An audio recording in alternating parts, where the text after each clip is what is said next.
Hey everybody, Ben here from DMC Films, and I am back with the first part of a multi-part series of what's going to be anatomy studies and sketches.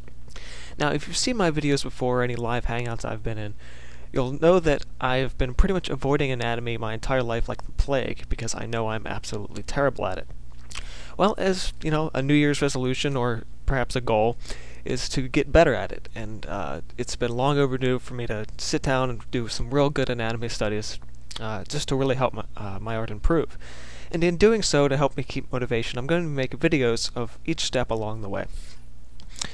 So as I'm working, I'll be narrating in real time, just to give you guys an idea of my process, and you'll see, hopefully throughout the course of this year, some improvement that you can use on your own.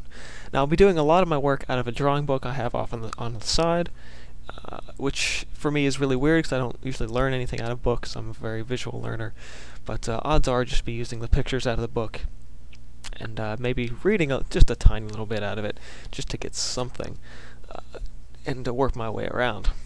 Mainly I'll probably be drawing off of photos and that kind of thing. This book is called Drawing Dimensions, Comprehensive Instruction by Cynthia Marius Danzik. I'll put a link in the description box below. You guys can check that out.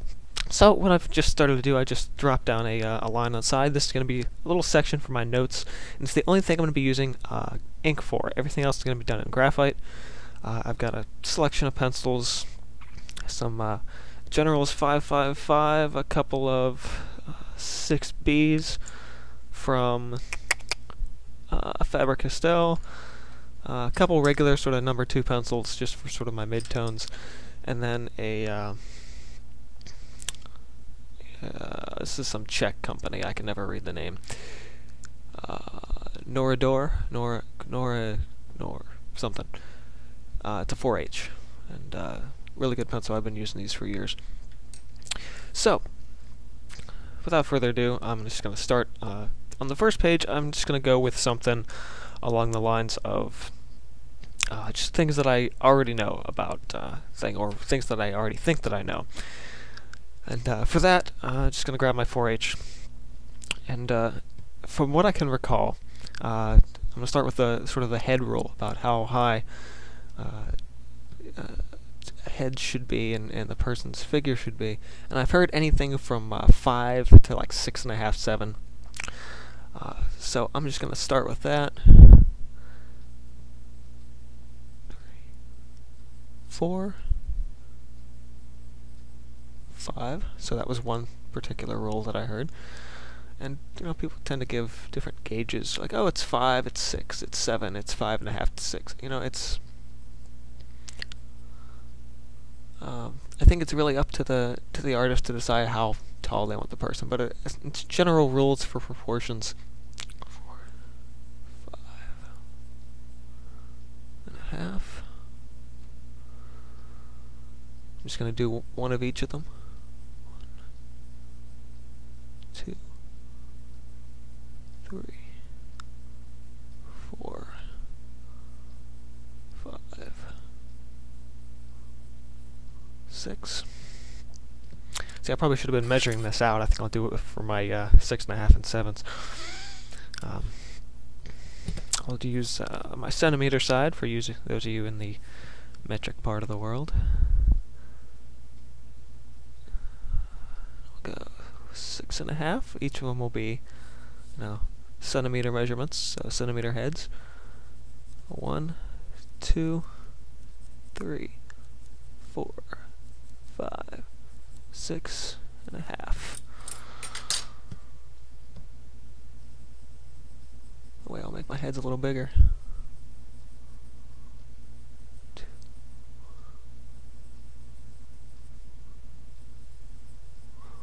And you notice the circle technique I'm doing here is just making a bunch of little light lines and around each other.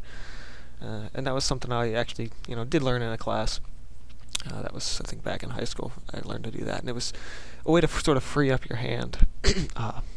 If you notice when I'm drawing, if I'm doing real heavily detailed stuff, I'll hold the point way down.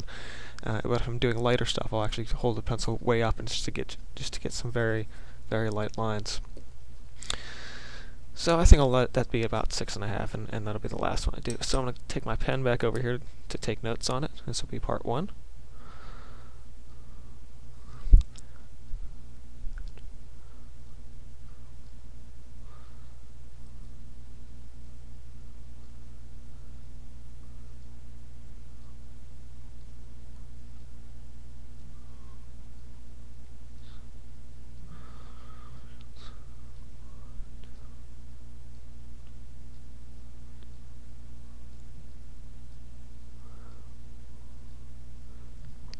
So basically I just set down head rule, proper proportions, 5 to 7 heads high.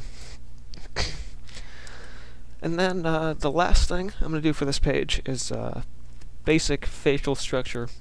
That's the other thing that I do remember from back in my classes in those early days. And essentially, so I'm like really hesitant to even draw a head. Just kind of do that little bit of an egg shape.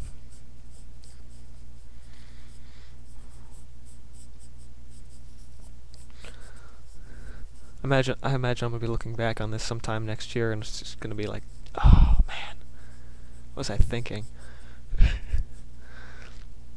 So, let's say top of the foreheads here, eyebrows, that kind of thing. Eyebrows. Get this back over here. Facial structure.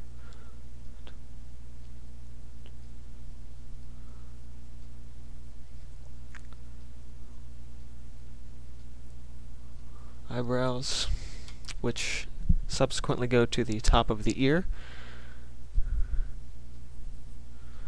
And the earlobe will hit the bottom of the nose.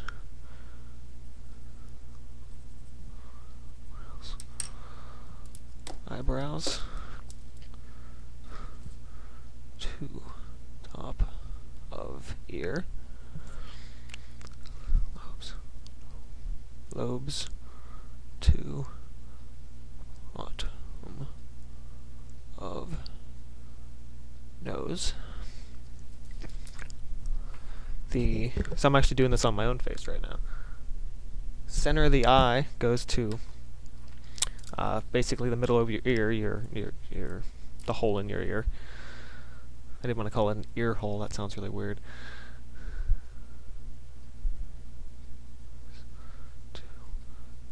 I think I'll write that down to ear hole. Sounds like it should be something dirty, and it's not.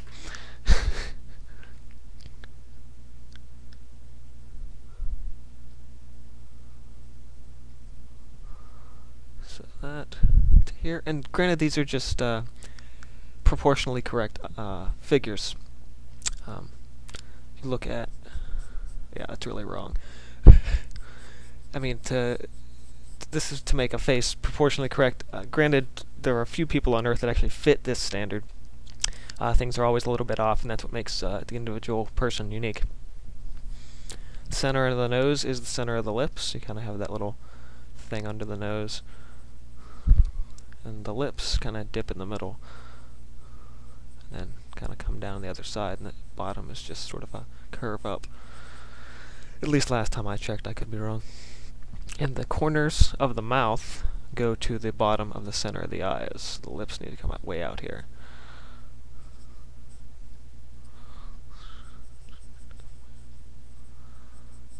And that's in sort of the rested position for the lips. Okay. Of lips to edge of eyes, or center of eyes, sorry, center of eyes. Just map out these lines.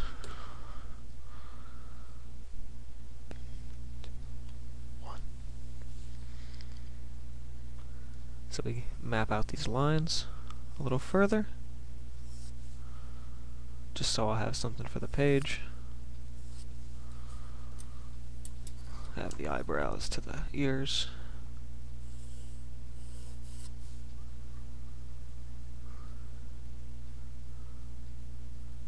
eyes to the center of the ears.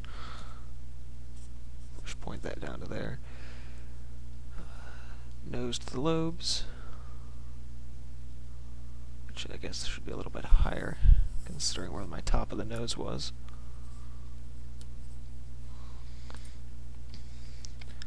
And lips to the edge. And there's my face map. So, again, you know, it's a terrible looking face, but I wasn't actually really trying to get it perfect, but you get the idea. So, on top of the page here, this will be my review. Pre-learned review.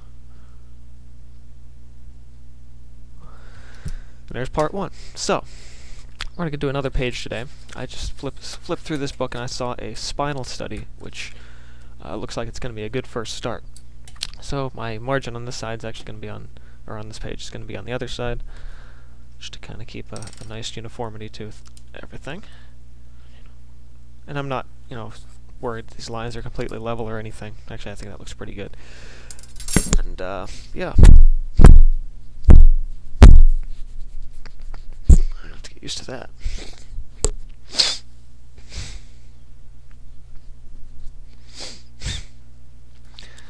Okay, so this is called the four-arch curve. I'll give you guys a look at this. This is off in the corner here.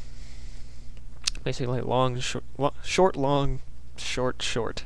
It's basically the curvature of the spine is generally to where it fits on between the skull and the torso and the pelvis. So that's what I'll be going off of for this.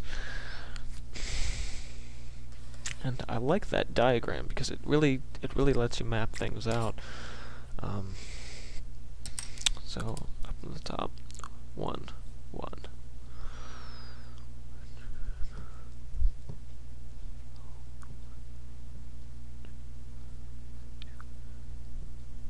Four-arch curve, and we'll label this as on the page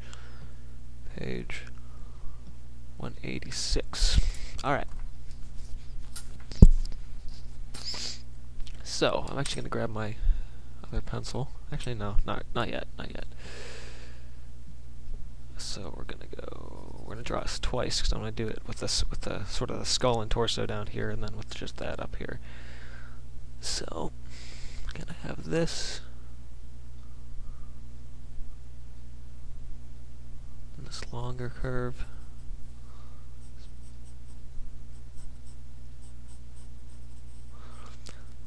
And just from what I've seen in other people's drawings, I'm guessing the way you curve it and the way you kind of move the spine will depend on exactly, you know, which way your character is moving. So obviously, if my curve went the other way, they're facing the other way. But you know,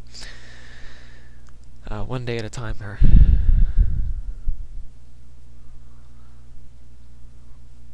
Short one here, here to there, and another short one here.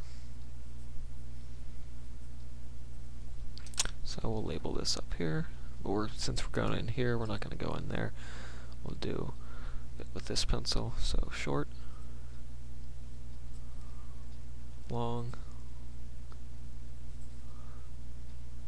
short, short.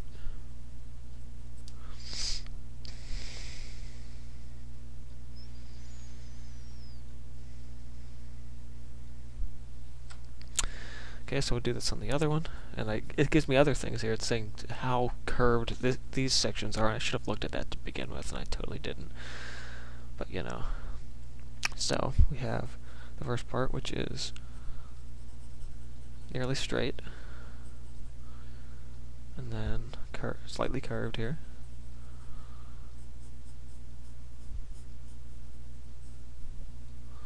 More curved.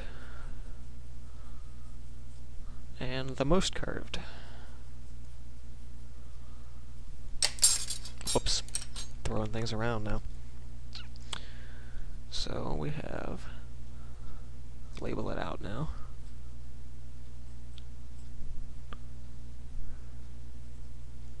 Nearly straight.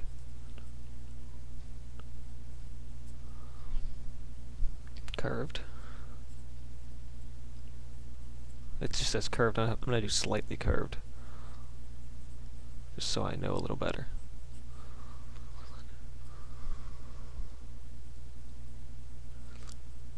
More curved, most curved.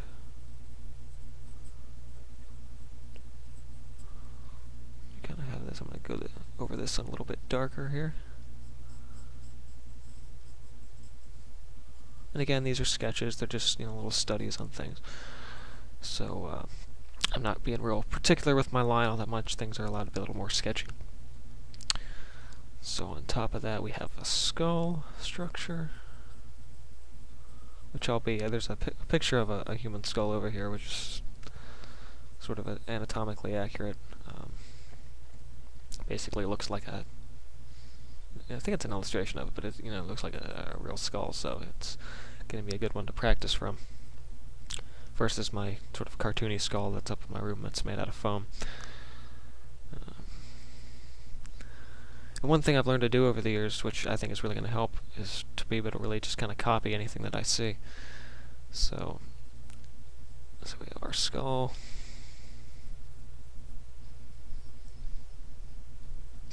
Got sort of a frontward torso thing going on here.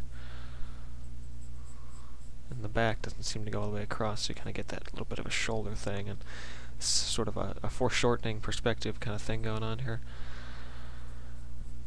And the pelvis down here, which is sort of at the middle of this, but a little bit lower. It kind of goes around in there a little bit. But that'll be probably more on the lower spine a lot later on here. Okay, I'm going to label this as part 2.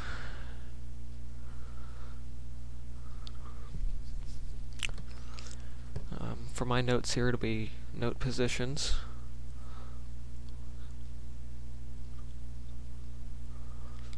Of skull, torso,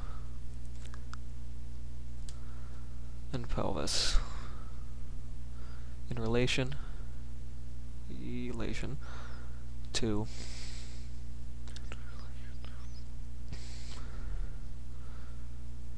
position on spine.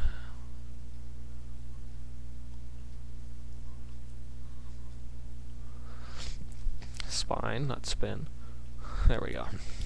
Okay, and I think that'll end my my little bit of practice for today. The next section I do for this is probably going to be a study of a piece that from YarksberryFantasyArt.com. Yasmin has a section that I've been meaning to back and work from, which is sort of the skeleton walking. That gives you a nice basic idea of that. I'm probably going to go off of that for my next study. So for more tips, tutorials, and now anatomy studies, please stay tuned to the DMC Films channel here on YouTube. This is Ben. See you guys next time.